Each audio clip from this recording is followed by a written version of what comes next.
Hi, this is Leili with In Vivo Leadership Strategies, and this is Integrity Over Scale podcast.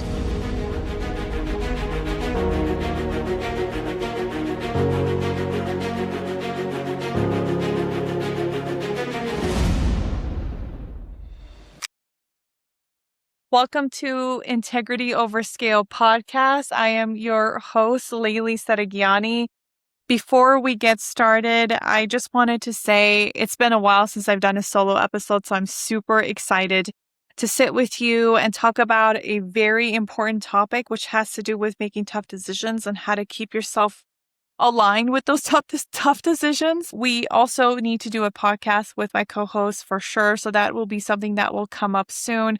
I've had a wonderful time with all the guests that we've had so far on the podcast, and I've learned so much from them. But I really wanted to take a pause and talk about some of the subjects that have been on my mind, quite honestly, in leadership, in coaching, and consulting for a while now. And the one that we want to talk about today has to do with exactly what I shared with you, making those hard calls. So with that said, let's go into the topic. This is a solo episode, so it's just you and me. And I want to talk to you in the way that I would if you were sitting right across from me in a session that we've had together. And maybe you're driving right now, and maybe you're out walking or doing the dishes. However you are listening to this and wherever you're listening to this, I just wanted to say thank you. It is a world full of podcasts out there. And so to be chosen to be listened to today means the world to me. Okay, enough about that. Let's go into today's topic. And this is the one that I feel like a lot of leaders feel uncomfortable with. It sounds like, why does it feel like everyone else gets the benefit of the doubt and then I get the audit? Or I made a good call and I'm still defending it 3 weeks later with what I did. Or honestly, I've kind of stopped trusting my own judgment because I spent so much time and energy bracing for how it's going to land with other people. And I'm just so sick and tired of it. If any of these resonate with you, this is for you. It is such an important topic that I've made part 1 today. And I will create part 2 for you later because it's so long and it's so complex that I did not want you to have to sit for 2 hours to listen to me go on and on about this. And what I would ask you to do is, as we are reviewing the segments that I have for you, sit with it after this podcast, live your life in vivo. So apply it to your life and then come to part 2 when it's ready and start to think about a much more complex way of practicing this in your life. Now, I want to name something dynamic clearly when we talk about making hard calls together, because so much of its power comes from the fact that nobody really spends time labeling what's happening to them. Like context and the things that happen to us, we don't really spend enough time. We just want to run and do things without really reflecting on what's happening to us. And when a thing doesn't have a name, you tend to assume it's personal flaw, right? You assume, for instance, one of the things that I know, because I'm a very highly sensitive person, that I get quite a lot in my life is, you're too sensitive. As a woman, I hear you're not confident enough. I've even had a lot of men tell me, people tell me I have self-esteem issues, or you're just imagining an extra weight that's on you or extra set of eyes that are on you. So let's take that off the table right now, because there's actually a really well-documented pattern in research where certain people have to prove their confidence over and over again.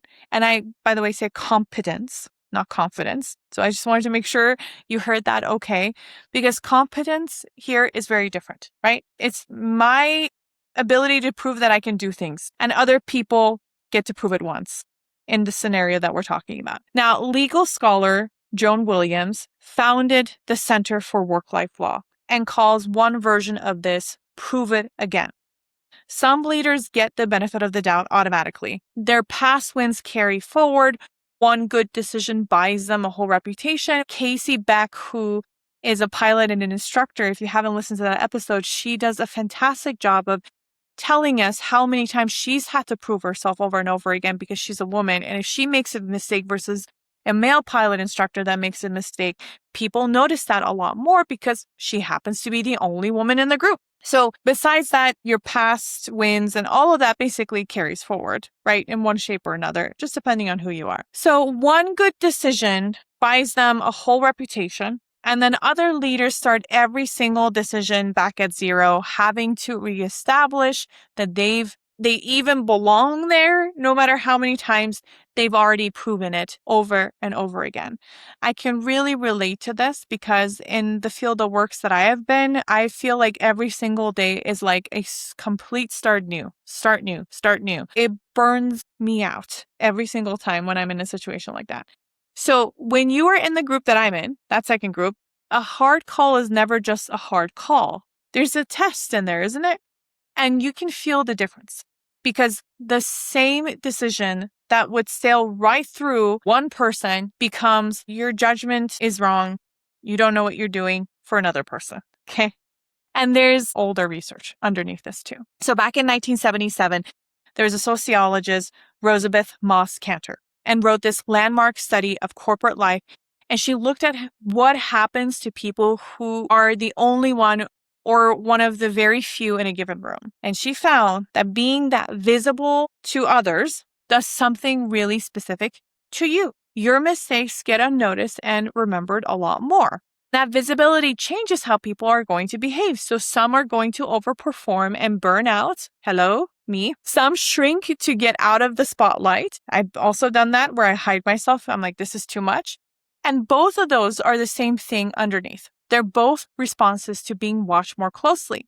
And that's the whole idea, is that you're being watched closely. So you feel like you have to act and perform in a certain way. And I'll tell you why I'm so careful when we talk about this, because with all the research for years, I did the thing that so many high achievers do, because believe it or not, I am an achiever. This is one of my top strengths. When I felt extra scrutiny, I just assumed it was a flaw within me. I figured if I could just be a little better, more prepared, a little more polished, it would go away. So what happens? I'm not really hitting the core problem. What I'm thinking is just work harder, be better, be smarter, blah, blah, blah, blah, blah. So I worked harder, I prepared more, I overbuilt every single case. And you know what happened? Nothing.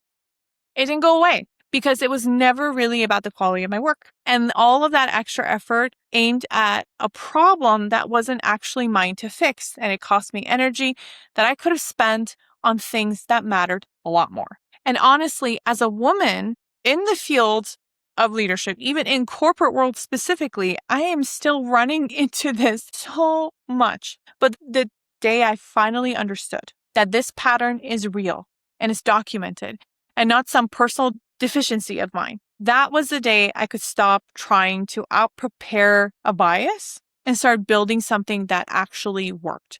I'm not telling you the world is out to get you. That's not at all what this podcast is about. It will never be what I will tell you. I'm telling you that if your decisions feel like they're getting a second look that other people don't get, the research says, hey, you know what? You are probably reading the room correctly. It has to do so much with the culture, with the people that are in there. Maybe you're working with someone who is very insecure, and so it's their way of making themselves feel good. It could be so many ways, but you are reading the room. And that matters because you can't build a real strategy on top of a feeling that you keep talking yourself out of. If I do this better, no. Naming this correctly also is not self-pity. We're not talking about victimizing yourself, okay? It's the first actual piece of strategy because you can't fix a problem you keep misdiagnosing as your own inadequacy. We talk a lot about how unfair it is to be scrutinized more, and that's true. It deserves to be said. It's completely unfair. In fact, we can sit on it all day long and we can talk about it. Sure, there's plenty of podcasts that you can listen to that talk about how unfair life is at the moment. But I'm actually more interested in something else that I always tell leaders, which is what that scrutiny does to the decisions themselves. Because that's the parts that actually in your control. We care a lot about what's in our control. And it's the part that really costs us a lot if we're not being very careful. What do I mean by that? So when you know you're going to be examined closely, what does your brain do? Part of you is going to work on the actual decision. And then there's this other part of you is running this whole parallel process in the background, thinking about the kind of audience that is going to look at this and respond to it. How's this going to look? Who's going to push back? What's my defense? So what does this do? You become super diligent. It feels like you're just being very thorough, but it's actually pulling from the exact same mental bandwidth you need to make the decision in itself. So you end up making really important calls with a fraction of your actual capacity because the rest of it is managing the perception of others. And that's kind of ironic, right? Because the very thing you're afraid of that people will see is your judgment weaker or not, that actually becomes more likely because you're deciding with half a brain. And the scrutiny doesn't just sit outside of the decision. It climbs inside it and makes it even worse. And I see this show up in 3 specific distortion over and over again in the leaders that I've worked with in the past. So the first one that I want to talk about is over justification. You stop deciding and you start building a legal case. I joke around with people that I've talked to about this in the past. I say, like, all of a sudden you have a law degree. You gather 3 times the evidence and like nobody asked for it, but you have it in there. And it's not because the decision is going to call for it, but because you're thinking, well, every perception and every possibility I have to think about, I have to know what's going to be my pre-armor with this interrogation that I may or may not have, that may or may not come up. And that burns a ton of time. And even worse, it trains everyone around you to expect that level of proof from you specifically. So one of the things that I've heard past clients tell me is, how come I have to give detailed description and then this person doesn't have to? And my question is, what has been done in the past? What have you done in the past? Well, I always give this many pages and I shared this many things. And I said, that's probably the reason why. Because now you've built that expectation of over justification. And so people think that's exactly what they're going to get from you. So when you are not reacting that way in future projects, they're wondering what's going on. So that's our first one. Now, our second one is hedging. You take a clear call and you water it down so no single person can pin it on you. You say maybe when you mean yes. You say things with a question in your tone. You pile on so many caveats that the decision loses its spine. And then people experience you as indecisive, which again feeds the exact story that you're trying to avoid. So hedging is our second one. And our third one is the opposite. It's overcorrecting into hardness. So what does that mean? Some leaders, because they know they're going to be doubted and people are going to give their own take and blah, blah, blah, they're going to decide they're never going to show a flicker of uncertainty. So they get rigid. They can't say, I changed my mind, I'm so sorry. Even the word, I'm so sorry, like the sentence, I'm so sorry. Because changing your mind in front of an audience, that's waiting for you to be wrong, feels like you're handing them the ammunition. So they defend a decision way past the point where the data has already been turned. And that rigidness, my friends, that's not strength. It's fear. We just put it in a nice suit. So notice that all of these 3 come from the same root pressure. I am going to be looked at. I need to make sure that I have all my ducks in a row. And all 3 of them actually make your leadership worse. That's the cost. It's not the unfairness, although again, yes, we can talk about unfairness all day long. We can talk about all of those things. Believe me, I know it very well. There are days where I sit through and I think, God help me, this is insane. The real cost for you as a leader who's trying to develop themselves every single day is the scrutiny. If you let it, it's going to get into your decision making and make you worse at the very thing that you're being scrutinized for. So how do we protect the decision? I want to give you a concept that genuinely changes how leaders think, and it comes from poker of all places. There's a decision strategist named Annie Duke. She wrote this book called Thinking in Bets, and she's got a term I love. She calls it resulting. So resulting is this very human habit of judging how good a decision was by how it turned out. So if it worked out, what a good decision. But if it went badly, well, that's a terrible decision. And it sounds totally reasonable until you realize that in any situation with real uncertainty, which is basically every situation that you and I know that matters, you can take an excellent decision and get a bad result. or make a sloppy one and get lucky. The outcome is always some mix of your judgment and the roll of dice. So if you're only grading yourself on the outcomes, you're letting luck grade your leadership. Let me say that one more time. If you're only grading yourself on the outcomes, you're letting luck grade your leadership. And this is why it matters so much. When you're someone whose judgment already gets scrutinized more, you are way more exposed to resulting. Other people's bad outcomes get written off as bad luck. Your bad outcomes get filed under bad judgment. Same coin flip. Totally different story depending on who flipped it, right? So if you let that in, if you let the room's resulting become your own view of yourself, you'll start to believe your judgment is worse than it actually is, based on the outcomes you never fully controlled in the first place. So the discipline I want you to build is to pull those two things apart. You need to be able to say and really mean it. I made a sound decision with the information I had, with the process that I stand behind, and the outcome went the way it went. That sentence is your armor because the room might grade you on the outcome, but you really don't need to do that. You are better than that. You get to hold yourself to the standard of your process, which is the only thing you can actually control. Now, this isn't a trick to let yourself off the hook, okay? A good process absolutely includes going back and honestly reviewing your outcomes and updating it. But there's a world of difference between I'm going to learn from this result and I'm a bad leader because this result was bad. First one makes you sharper. Second one makes you smaller. Okay, my company's called In Vivo Leadership Strategies, and I always say live your life in vivo. So let's get practical because I don't want to just hand you a diagnosis, even if this is a diagnosis, but I want to give you a way to actually walk into a hard decision and come out the other side with your judgment intact. So even when the room's sitting there ready to grade you, I want you to be better.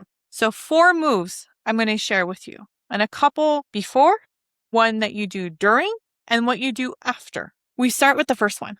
And the first one happens before the pressure even starts. Set your criteria in advance. Remember, we cannot measure ourselves with the outcome because that's not something we can control. The single most powerful thing you can do is to decide how you're going to decide before you're in the heat of a context. What does a good outcome actually look like there? What are the 2 or 3 things that really matter? What's your threshold? Write them all down. Put a date on it because when you set your criteria ahead of time, 2 things happen. It could change, right? That's why we want to put the date. But you can also make a cleaner decision and you create a record of your reasoning that exists totally separate on how it turned out. So for us, we know how the lessons change by knowing the date that we've done it versus what the outcome. And then we can understand the clear reasoning behind what we've done. You're pointing at a decision you've made on purpose for stated reasons back when you were thinking clearly.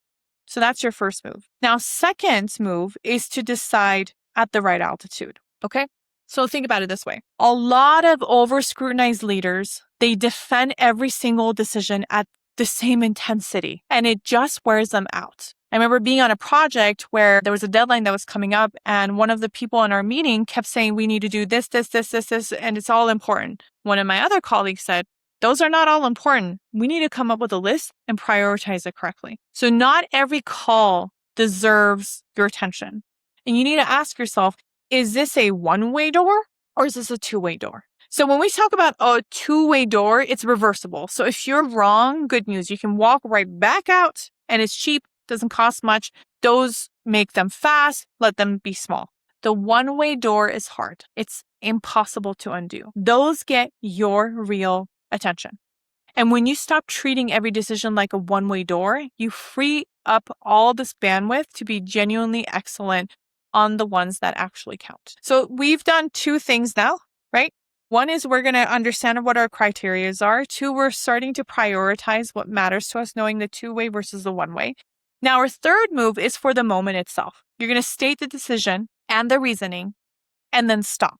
So here's the decision, here's the why in 2 or 3 sentences. That's it. You do not need to deliver a dissertation. I've worked with so many leaders that feel like they're going to sound smart if they just keep talking for 5 minutes. When you're over explaining and you think you're doing a good job, it actually reads as anxiety for whoever is listening to it. And it's basically inviting the room to start negotiating a decision you've already made. And clarity is not coldness, okay? You can be warm. You can be brief. Those two things can exist at the same time. Actually, the brevity itself tells people you trust your own call. And they respond to that way more than they respond to the sheer volume of evidence that you're throwing at them. So come, share, finish. Stop over explaining, over justification, we talked about. The fourth move is for after. You're going to separate the review of your process from the reaction of the room. When the results come in, do an honest review. Was my reasoning sound? This is why we date the reasoning, because it could have been like a year ago, right? What did I miss? What would I do differently the next time? That's real accountability that you can build for yourself, and it makes you better. But do that review against your criteria, not against the temperature of the room. Because every time you do that, the problem is not everybody practices emotional intelligence. Not everybody understands what's happening in the project. But people love to give their feedback, don't they? So what you may get may not be correct. Or what you get may be more of someone being upset with something that's happening in the culture of the company. If you let the loudest reaction set your self-assessment, you're right back to resulting. And you're letting other people in their comfort decide whether you're a good leader. So review it on the merits, update where you can, and then put it down. And I want to now go into more of a concrete way of thinking about this, because the frameworks are easy to nod along, but they're very difficult to actually live in. Before we end the podcast, I want to give you two examples. Yeah, I'll give you two examples of a real world issue. And how do you practice this in that real world issue? These are all real cases that I've pulled out from my experience, but I've changed the name, I've changed the context so that, again, I can honor whoever's gone through that and not basically share their detail. I want you to, for the first one, picture an engineering leader who's got to make a no-go call on a launch. We've all been there, right? A technology change. Is it a go? Is it a no-go? The data's mixed. There's real risk, not certainty, very real risk. And the pressure to ship is enormous because a lot of people have a lot riding on the timeline. And she knows it. It's very clear, crystal clear, that if she calls a delay and the risk never shows up, she's the cautious one who cost everybody the time. And if she ships and the risk does show up, she's the one whose judgment failed. Heads, she's too soft. Tails, she's not good enough. Coin is completely rigged, right? Unfair. It's all unfair. Okay. So watch what the framework does here. Before the meeting, what she's going to do is she's going to write down her criteria. The threshold for an acceptable risk on a launch like this.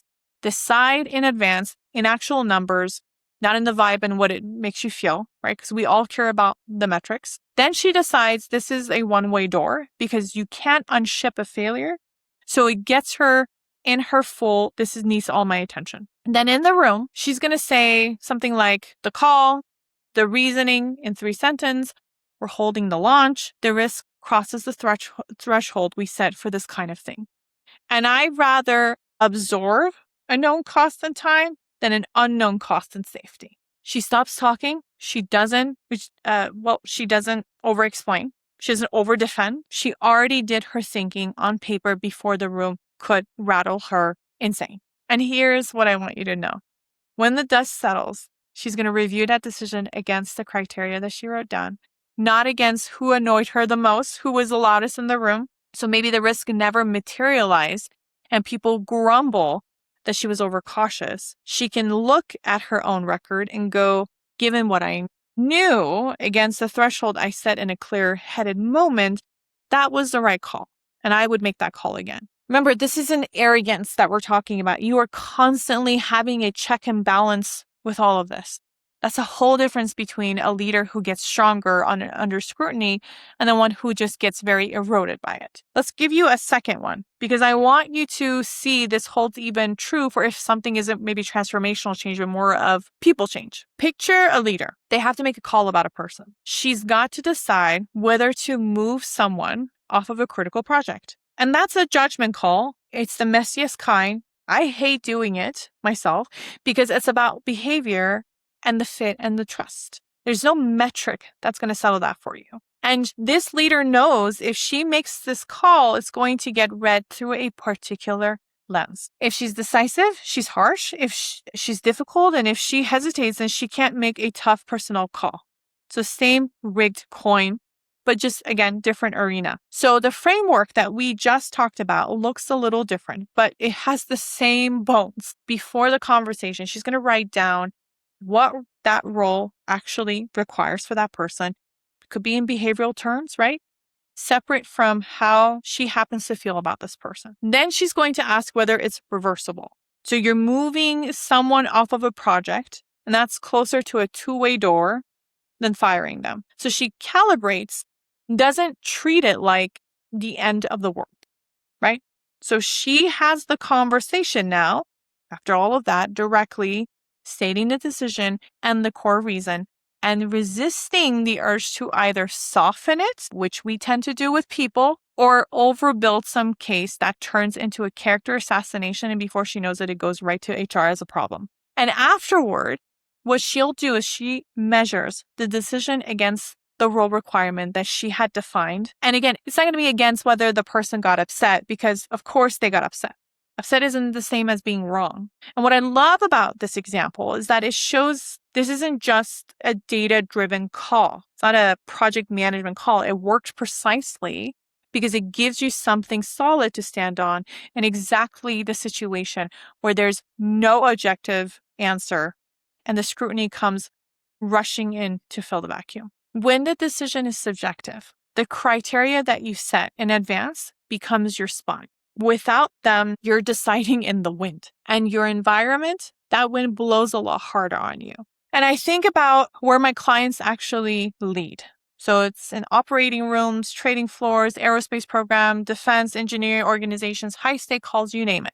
It's intense scrutiny. There's even research on what's called the glass cliff, where the people who are different from the usual leader are more likely to get handed the most precarious assignments, the turnarounds, the crisis, and the stuff most likely to fail. So they get the highest scrutiny decision under the worst possible conditions and then get judged on the outcome that were stacked against anybody. So if that's your circumstance, the framework isn't about pretending the scrutiny is not there. It's about building a way to decide that the scrutiny can't corrupt. This is where I stop for part 1. Hope that helped. If you have not subscribed or followed, please do so. We have a podcast episode every week. If you're interested to work with me as a coach or a consultant, please visit www.invivoleadershipstrategies.com. Live your life in vivo. And what we've talked about today, try to live it. Try to feel it so that we can start to go into part 2 with some lessons behind us. Thanks so much.